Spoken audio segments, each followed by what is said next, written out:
আসসালামু আলাইকুম। সরকারি বেসরকারি মিলে প্রায় 10 লাখ শিক্ষার্থীর লটারির চূড়ান্ত তারিখ জানিয়েছে শিক্ষা বোর্ড। চূড়ান্ত তারিখ কেন বলছি, এর আগেও একটা তারিখ শিক্ষা বোর্ড প্রকাশ করেছিল, সেটা হচ্ছে 12ই ডিসেম্বর আমাদের লটারির রেজাল্ট প্রকাশ পাওয়ার কথা ছিল। পরবর্তীতে সেই তারিখটাকে আবার পরিবর্তন করা হয়েছে। 12ই ডিসেম্বর শিক্ষা বোর্ড রেজাল্ট প্রকাশ করতে পারে নাই। পরবর্তীতে ওই তারিখটাকে নতুন ভাবে পরিবর্তন করে নতুন একটা তারিখ তারা জানিয়ে দিয়েছে যে কবে চূড়ান্তভাবে লটারি হবে, বা আমরা যারা স্কুলে ভর্তির আবেদন করেছি এই আবেদনের চূড়ান্ত পর্যায়ে রেজাল্ট কবে প্রকাশ পাবে। Total A to Z information কালকে শিক্ষা বোর্ড থেকে জানানো হয়েছে এবং অলরেডি বিভিন্ন নিউজ মাধ্যম এই বিষয়ে নিউজ করেছে। সরাসরি একটা নিউজ মাধ্যমকে তোমাদেরকে দেখাতে চাই, জাস্ট স্ক্রিনের উপর একটু খেয়াল করো। সরকারি বেসরকারি স্কুলে ভর্তি 10 লাখ শিক্ষার্থীর লটারির তারিখ ও স্থান জানালো মাউসি, অর্থাৎ লটারির তারিখটাও জানিয়েছে, রেজাল্টটা কবে প্রকাশ পাচ্ছে সেটাও জানিয়েছে এবং কোন জায়গায় রেজাল্ট প্রকাশ পাবে সেটাও তারা জানিয়ে দিয়েছে। সরকারি বেসরকারি স্কুলে ভর্তির আবেদন শেষ হয়েছে। গত 12 নভেম্বর থেকে 30 নভেম্বর পর্যন্ত অনলাইনে এই আবেদন নেওয়া হয়। 18 দিনে আবেদন জমা পড়েছে 10 লাখেরও বেশি শিক্ষার্থী অভিভাবকরা এখন ডিজিটাল লটারির অপেক্ষায়।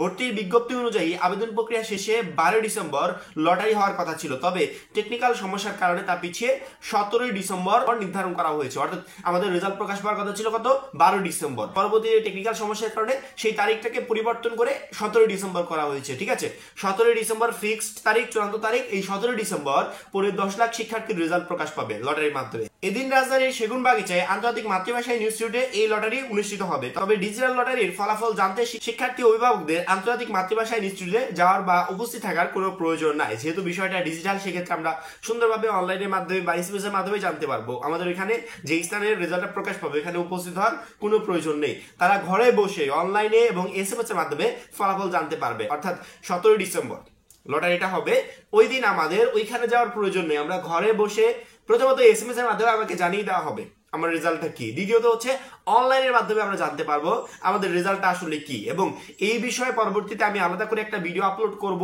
যে অনলাইনের মাধ্যমে এবং এসএমএস এর মাধ্যমে আসলে আমরা রেজাল্টটা কিভাবে জানতে পারবো। ঠিক আছে, মঙ্গলবার 10 ডিসেম্বর মাধ্যমিক ও উচ্চ শিক্ষা অধিদপ্তরের মাউসি বিভাগের উপপরিচালক মোহাম্মদ আজিজ উদ্দিনের সই করা বিজ্ঞপ্তিতে এ তথ্য জানানো হয়। এতে বলা হয়েছে 2025 শিক্ষাবর্ষে সরকারি বেসরকারি মহানগর জেলার সদর উপজেলা পর্যায় পর্যন্ত মাধ্যমিক বিদ্যালয়ে প্রথম থেকে নবম শ্রেণী পর্যন্ত শিক্ষার্থীদের ভর্তি প্রক্রিয়া ডিজিটাল লটারির মাধ্যমে অনুষ্ঠানের সিদ্ধান্ত গৃহীত হয়েছে।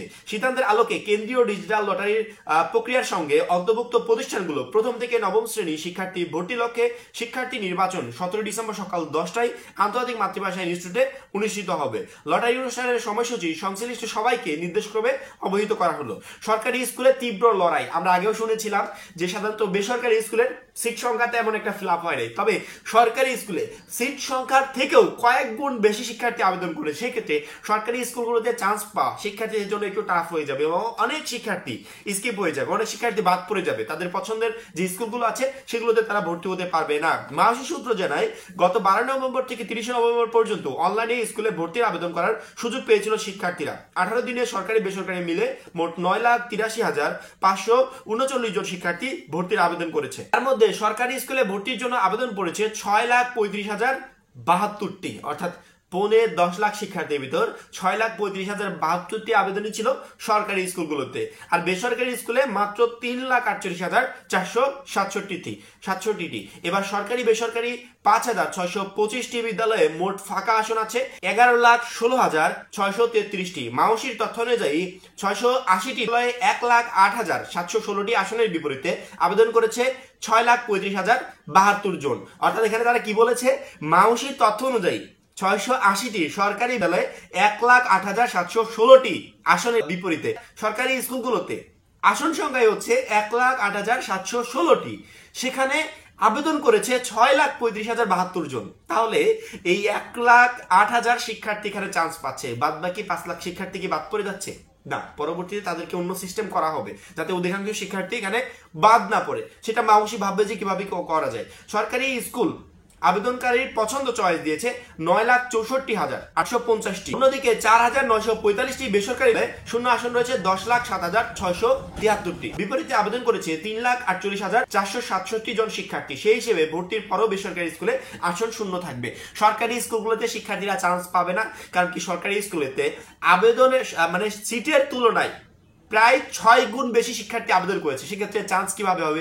আবার বেসরকারিতে মানে সিট আছে ওইদিকে 10 লাখ, 10 লাখ প্লাস সিট আছে। আবেদন করেছে মোটে 3 লাখ প্লাস শিক্ষার্থী, তার মানে অর্ধেকেরও বেশি সিট বেসরকারিতে পড়েই থাকছে, কিন্তু সরকারিতে শিক্ষার্থীরা ওদিকে সিট পাবে না। মূলত ঝামেলা বেঁধেছে এখানে যে লটারি হবে, রেজাল্টও দিবে, সবকিছু ঠিক আছে, কিন্তু প্রায় শিক্ষার্থী ওই সরকারি স্কুলগুলোতে আবেদন করেছে যে সবাই আমরা সরকারি স্কুলগুলোতেই পড়বো।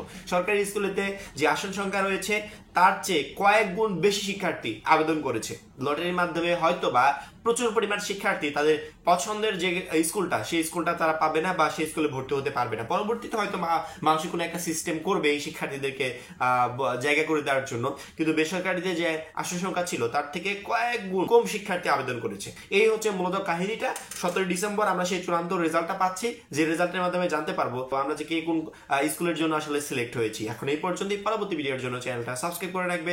সবাই ভালো থাকবে, সুস্থ থাকবে। আল্লাহ হাফিজ।